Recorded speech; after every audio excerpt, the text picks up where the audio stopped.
इस फिगर में कह रहा है कि ऐसा एक सर्किट दिया हुआ है, ठीक है ना। जब ये ओपन है तो इस टाइप का है, जब इसको हम क्लोज कर देते हैं तो उस टाइम में हमको बताना है कि इसमें कितना करंट फ्लो कर रहा है, ठीक है। तो देखो जैसे हम सर्किट को क्लोज करेंगे तो ये क्या हो जाएगा, यहाँ पे पोटेंशियल क्या हो जाएगा, जीरो। तो मैंने यहाँ पे जीरो रख लिया है, ठीक है। अब देखो I1 इसमें करंट फ्लो करेगा, I2 इस तरह से करंट फ्लो करेगा, अब I3 क्या करेगा, इधर से करंट फ्लो करेगा। तो हम क्या करेंगे, सभी करंट का अगर समेशन करेंगे, incoming current equal to outgoing current या लिविंग करंट, तो इस प्रकार लिखेंगे समेशन ऑफ। यहाँ पे अगर मैं इस जंक्शन की बात करूं तो कितना इस जंक्शन पे कितना कौन कौन आ रहा है, I2 आ रहा है, I1 आ रहा है। तो लिखेंगे I1 प्लस I2, यहां से जा कितना रहा है सर, I3 जा रहा है। अप्लाई यहीं पर कर देंगे, किसको अप्लाई यहीं पर कर लेंगे हम, केसीएल को अप्लाई करेंगे। किसको कर रहे हैं अप्लाई, केसीएल को अप्लाई करेंगे। तो केसीएल को अप्लाई करने के लिए I1 के लिए लिखेंगे, यहाँ पे मैं मान लूंगा V, इसका पोटेंशियल क्या है V, ये पोटेंशियल ज्यादा है, ये पोटेंशियल छोटा है, तो मैं लिखूंगा 20 minus V divided by 2 plus I2 के लिए क्या लिखेंगे बाबू, 5 minus V divided by 4 equal to I3 के लिए क्या लिखेंगे, I3 के लिए लिखेंगे V माइनस 0 डिवाइडेड बाई कितना है 2। ओके, अब इसको इधर लेकर चलाऊं, चलाऊंगा इधर, तो ये लिख लेंगे 20 minus V divided by 2 plus 5 minus V by 4 minus of V by 2 equal to 0, ठीक है। अब यहाँ पे आ जा 4, 4 से इसको उड़ा दिए, कितना है 2, 2 तो हो गया 40 माइनस 2V प्लस कितना हो गया 5 माइनस V हो जाएगा, अब माइनस कितना हो जाएगा ये 2V इक्वल टू 0, इसको भेजेंगे तो 0 हो जाएगा उधर, 40 40 और ये कितना है 5 45, यानी लिखेंगे यहाँ पे 45 माइनस 2 वोल्ट और 1 वोल्ट, कितना हो गया 3 वोल्ट, कितना होगा बाबू 2 वोल्ट और 1 वोल्ट 3 वोल्ट माइनस 2 वोल्ट, यानी कितना होगा 5 वोल्ट इक्वल टू 0। तो V बराबर लिख सकते हैं ना 45 बाई 5, काट के कितना आएगा 9, यानी V का वैल्यू यहाँ पे कितना आ गया 9 आ गया। तो मैं क्या लिखूंगा यहाँ पे 9 लिख लूंगा, क्या लिखूंगा 9 लिख लूंगा, यहाँ पे इसको मिटा करके क्या लिख लूंगा मैं 9 लिख लूंगा। अब देख पोटेंशियल मेथड को दोबारा लगा करके हम इसमें करंट कितना फ्लो होगा, इसमें कितना करंट फ्लो होगा, इसमें कितना करंट फ्लो होगा हम लिख लेंगे। तो देखो ये 9 वोल्ट आ गया, ये कितना है 5 वोल्ट है, ये भी कितना है 20 वोल्ट है, ये कितना है 0 वोल्ट है। तो देखिए यहाँ पे किस सर्किट में अगर मुझे निकालना हो, किसी भी सर्किट में, एक सर्किट में अगर मुझे करंट का वैल्यू निकालना हो, इस सर्किट में पूछ रहा है, तो लिखेंगे higher potential 9 minus 0 volt divided by कितना करेंगे 2, ये मेरा हो जाएगा आई का वैल्यू हो जाएगा, तो 9 बाई 2 कितना हो जाएगा जी, यानी 4.5 एम्पियर हो जाएगा। आई का वैल्यू कितना हो जाएगा 4.5 एम्पियर इसमें हो जाएगा। इसमें अगर करंट निकालना है तो क्या करेंगे, इसको मान ले I1 मान ले बाबू, सॉरी I3 माना हुआ था, I3 लिख ले यार। यहाँ पे क्या लिखा है I2 इक्वल टू क्या करेगा 9 volt minus 5 volt divided by कितना है रेजिस्टेंस 4, तो क्या करेगा बाबू 9 में से ये कितना हो गया 4 हो गया, 4/4 काट के कितना करेगा 1 एम्पियर करंट इसमें फ्लो कर रहा है, किधर से किधर फ्लो करेगा, इधर से इधर। देखिए हायर पोटेंशियल तो इस डायरेक्शन में फ्लो करेगा, यानी इधर फ्लो करेगा। अब इसमें मुझे करंट का वैल्यू निकालना है, तो क्या करेंगे इसके लिए, ये I1 के लिए क्या करेंगे हम, higher potential minus lower potential 20 minus 9 divided by 2 कितना होता है भैया 11 डिवाइडेड बाई 2 कितना हो जाएगा 5.5 एम्पियर हो जाएगा। यानी इस प्रकार हम प्रत्येक रेजिस्टेंस में कितना करंट फ्लो हो रहा है उसको हम कैलकुलेट कर लिए। तो इस प्रकार आप क्या करें, सब क्वेश्चन को देखिए, कीजिए, अप्लाई कीजिए, और आपके जो बुक में क्वेश्चन दिया हुआ है उस पर ये मेथड अप्लाई करके आप निकालिए। एक ऐसा हम ट्रिक बताएंगे आपको, ऐसा मेथड बताएंगे जो फिजिक्स के किसी भी क्वेश्चन को लगा करके आप उड़ा देंगे। पहले इसको आप लिख लीजिए, बाद में हम उस पर डिस्कस करेंगे। हेलो माय डियर स्टूडेंट्स, आज हम करंट इलेक्ट्रिसिटी में एक बहुत ही इंपॉर्टेंट टॉपिक लेकर आए हैं, जिसको बोलते हैं कि किसी भी कॉम्प्लिकेटेड सर्किट में अगर करंट हमको फाइंड करना हो या वोल्टेज फाइंड करना हो, तो उन्होंने दो नियम दिया था जिसका नाम है किरचॉफ्स। किरचॉफ्स ने दो नियम दिया था, एक दिया था केसीएल दिया था जिसको बोलते हैं किरचॉफ्स करंट लॉ, दूसरा लॉ दिया था किरचॉफ्स वोल्टेज लॉ। और ये दो जो लॉ दिए थे, इसी से हम पूरे सर्किट में करंट के फ्लो को और वोल्टेज के फ्लो को कैलकुलेट कर सकते हैं। तो आइए हम देखते हैं इसमें किरचॉफ्स लॉ। ये टोटल जो लॉ है, this is the based on law of conservation of charge. ये हमेशा पूछा गया है कि किरचॉफ्स का कौन सा लॉ कंजर्वेशन ऑफ चार्ज को फ्लो करता है। तो किरचॉफ्स का फर्स्ट लॉ जो होता है कंजर्वेशन ऑफ चार्ज को फ्लो करता है, कंजर्वेशन ऑफ चार्ज पे बेस्ड। आइए इसमें देखते हैं। There are two law given by Kirchhoff's for determination of potential difference and current in different branches. इन्होंने दो लॉ दिया था, पहला दिए थे पोटेंशियल डिफरेंस जिसको बोलते हैं वोल्टेज लॉ, क्या बोलते हैं वोल्टेज लॉ, और दूसरा जो दिए थे वो बोलते हैं current in different branches. Current निकालने के लिए जो लॉ दिए थे उसको बोलते हैं केसीएल, इसको हम लिखते हैं केसीएल, और इसको लिखते हैं हम केवीएल।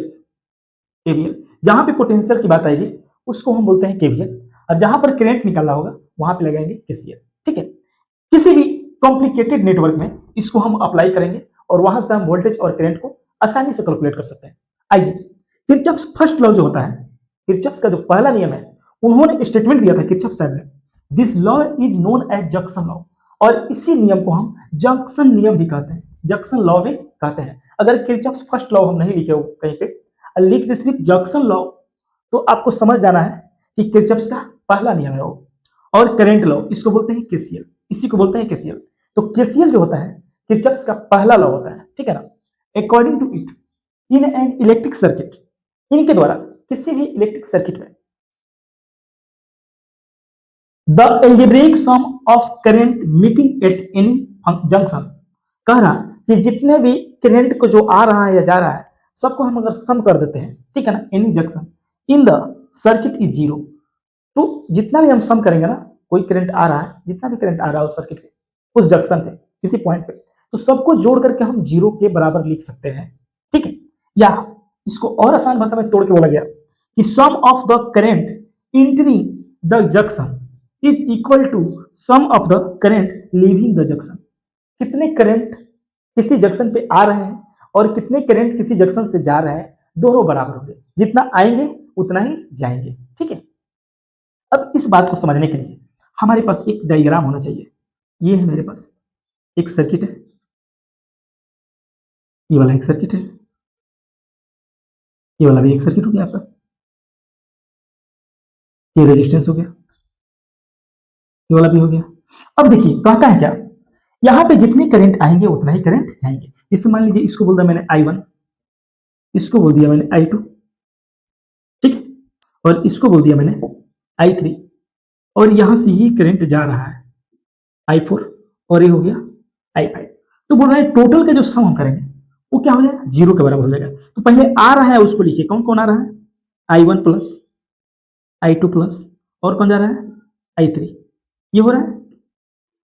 अब यहां से जितना जा रहा है उसी के तो बराबर होंगे, कितने जा रहे हैं I5 प्लस I4। जितना करंट किसी जंक्शन पे आएगा इसको बोलते हैं जंक्शन, इसको ओ से हम यहाँ पे दिखा रहे हैं, जितना करंट किसी जंक्शन से आएगा उतना ही करंट उस जंक्शन से जाएगा। अब बोलते हैं दोनों का जो सम होगा वो किसके बराबर होगा, जीरो के बराबर होगा। तो लिखेंगे I1 plus I2 plus I3, और इसको इधर लाएंगे तो क्या लिखेंगे I5, और इसको इधर लाएंगे तो क्या लिखेंगे I4 इक्वल टू जीरो। ये केसीएल का फर्स्ट लॉ बोलता है कि जितना करंट किसी जंक्शन पे आएगा उतना ही करंट उस जंक्शन से जाएगा। तो इस बात को आप समझ लिए और इसको राइट डाउन कर लीजिए, ताकि इस पे जो बेस्ट क्वेश्चन है उसको हम करें। Please write down.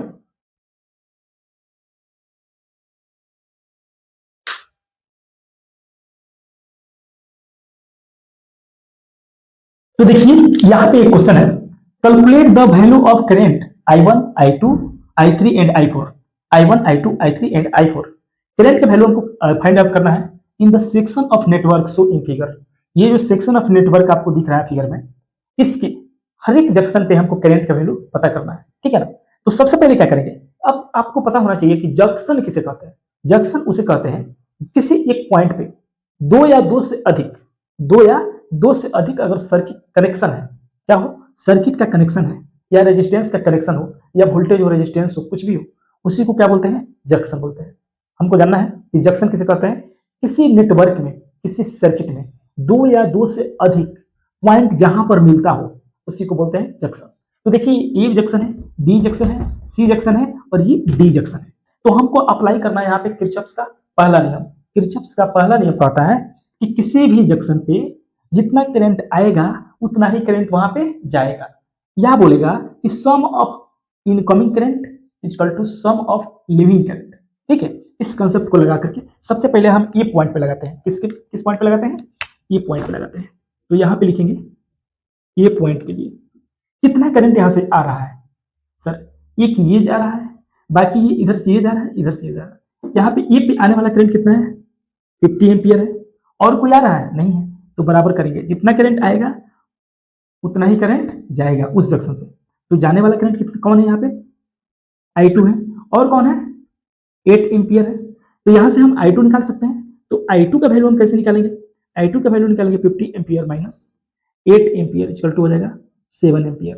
तो मैंने यहाँ से I2 का वैल्यू निकाल लिया, इसमें करंट कितना जा रहा है 7 एम्पियर करंट जा रहा है, ठीक है, I2 निकाल लिया। अब आ जाइए अप्लाई करते हैं पॉइंट बी पर।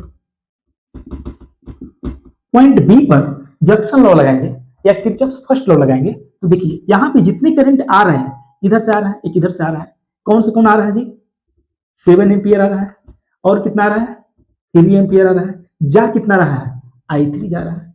तो I3 इक्वल टू लिखेंगे 7 और 3 10 एम्पियर, यानी हमने I3 का वैल्यू कितना निकाल लिया 10 एम्पियर निकाल लिया, ठीक है।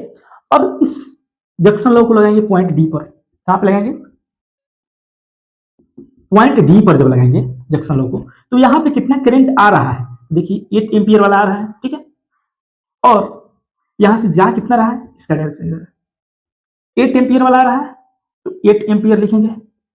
अब आने वाला कितना है 8 एम्पियर आ रहा है, देखिए इसका डायरेक्शन इधर है, और जाने वाला कितना है यहाँ से 5 एम्पियर इधर है, I4 इधर है, तो लिखेंगे 5 एम्पियर प्लस I4, ठीक है।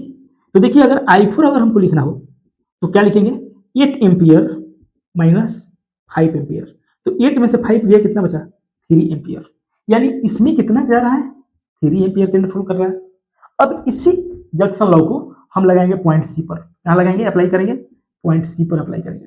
तो पॉइंट सी पर आने वाला करंट और जाने वाला करंट हम देखेंगे, कितना करंट आ रहा है और उस पॉइंट सी से कितना करंट जा रहा है। तो देखिए इस पॉइंट सी पर आने वाला कितना करंट है 3 एम्पियर आ रहा है, और इधर से कौन कितना आ रहा है I3 आ रहा है और I4 आ रहा है, तो लिखेंगे हम I3 प्लस I4 आ रहा है, और जा कौन रहा है भाई I1 जा रहा है। तो I3 का वैल्यू कितना है बाबू 3 एम्पियर यहाँ से निकाले, सॉरी I3 का वैल्यू हमारा 10 एम्पियर इधर लिखा है, 10 एम्पियर लिखा है। अब प्लस I4 का वैल्यू कितना है 3 एम्पियर, ये किसके बराबर है I1 के बराबर है, तो क्या I1 इक्वल टू लिख सकते हैं 30 एम्पियर। इस प्रकार केसीएल को लगा करके हम किसी भी ब्रांच में, कॉम्प्लिकेटेड ब्रांच में, हम वहां पे करंट निकाल सकते हैं, ठीक है। इस क्वेश्चन को आप लिखिए, राइट डाउन कीजिए और इसको समझिए।